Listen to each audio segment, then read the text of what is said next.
안녕하세요, 문어아이TV입니다. 오늘 영상은 이 녀석에 대한 솔직 담백한 1년간의 사용기입니다. 바로 이동식 에어컨입니다. 결과적으로 저는 1년간 이 녀석의 덕을 톡톡히 보고 있지만 특별히 이 제품에 대해서 리뷰를 한다기보다는 제가 이동식 에어컨을 구입하기 전에 했던 우려나 기대 같은 것들을 여러분들도 궁금해 하실 것 같아서 영상으로 만들어 봤습니다. 이 녀석의 이름은 한솔 일렉트로닉사의 HSE100K라는 모델입니다. 제조사 이름이 마치 최첨단 로봇을 만들 것 같.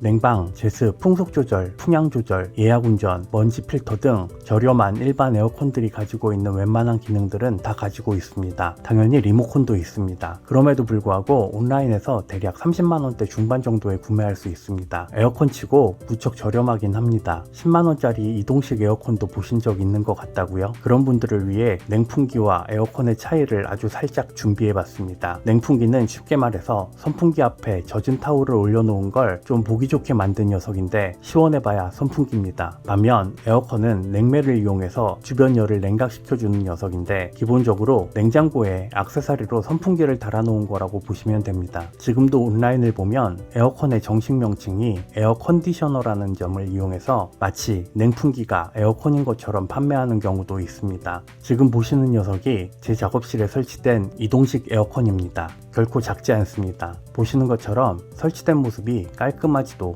아름답지도 않습니다. 제 작업 공간을 엄청나게 잡아먹고 있음에도 불구하고 이 녀석은 1년 동안 계속 이 자리에 있습니다. 그래서 좋다는 거야, 나쁘다는 거야? 이제부터 제가 이동식 에어컨을 구입하기 전에 가장 궁금해했던 세 가지를 말씀드립니다. 여러분도 궁금해해주세요. 플리즈. 첫 번째는 과연 냉방이 제대로 될까였습니다. 에어컨 켜고 계시다가 추워서 꺼보신 적 있으시죠? 이 녀석도 그렇습니다. 간혹 냉방이 너무 과해서 춥기까지 한 여름철 카페 경험해 본 적 있으신가요? 제 작업실이 작아서 더 그렇긴 하지만 에어컨 가동 10분 이내에 동일한 경험을 하게 됩니다. 냉방 능력은 걱정 안 하셔도 됩니다. 여기서 현명하게 에어컨을 구입하실 수 있는 마음의 자세를 하나 알려드립니다. 어떤 제품이든 에어컨 스펙에 적혀있는 냉방 능력은 과소평가하는 마음의 자세가 중요합니다. 만약 7평짜리 에어컨이라면 4평 정도에 알맞는 에어컨이라고 보시면 좋습니다. 용량이 부족한 에어컨으로 하루 종일 에어컨을 트는 것보다 훨씬 더 경제적일 수 있습니다. 그 다음은 소음에 대한 우려였습니다. 이건 그래도 제가 영상으로 보여드릴 수 있는 부분이라 소음 측정 앱으로 테스트를 해봤습니다. 평소엔 30에서 40dB를 왔다 갔다 하는 정도의 환경입니다. 오늘은 밖에서 떠드는 분들이 안 계셔서 꽤 조용합니다. 에어컨을 가동합니다.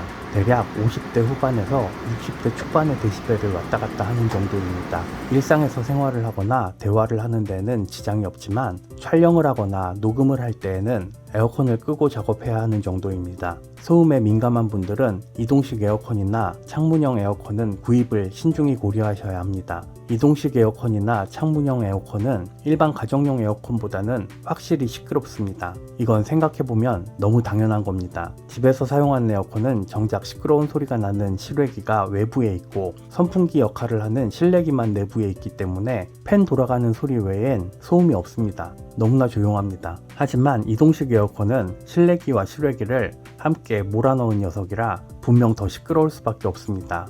그나마 다행인 건 이동식 에어컨은 비교적 작은 모터를 쓰는 녀석들이 많아서 가정용 에어컨의 실외기만큼 시끄럽진 않습니다. 마지막으로 전기세입니다. 이 부분은 객관적 지표인 소비전력 수치로 비교해 보겠습니다. 이동식 에어컨 HSE100K와 동급인 7평짜리 가정용 에어컨의 소비전력을 살펴봅니다. A사의 1등급 에어컨의 경우 0.74kW, B사의 3등급 에어컨의 경우 0.77, C사의 5등급 에어컨의 경우 0.86kW입니다. 딱 중간이 3등급인 0.77kW네요. HSE100K는 1.1kW입니다. 동급의 3등급 인버터 에어컨보다 대략 42% 정도 전기를 더 먹습니다. 한마디로 전기세는 일반 가정용 에어컨보다 더 많이 든다는 겁니다. 예를 들어 7평짜리 일반 가정용 에어컨이 한 달에 3만원 정도의 전기를 먹는다면 이 녀석은 42,600원을 먹습니다. 전기 뚱땡이라고 할 수 있습니다. 물론 전기세는 사용 환경이나 누진세 등 변수가 많아서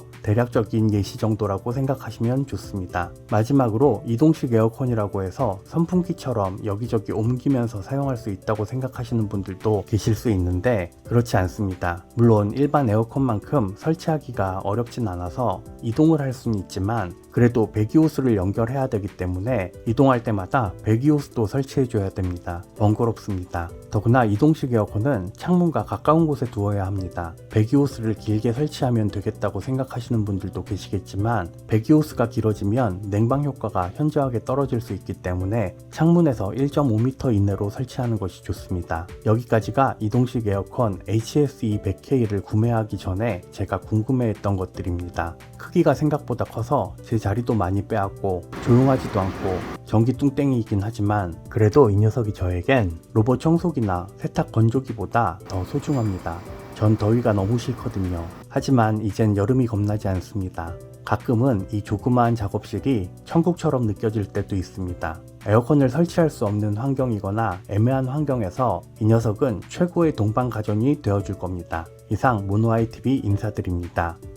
안녕.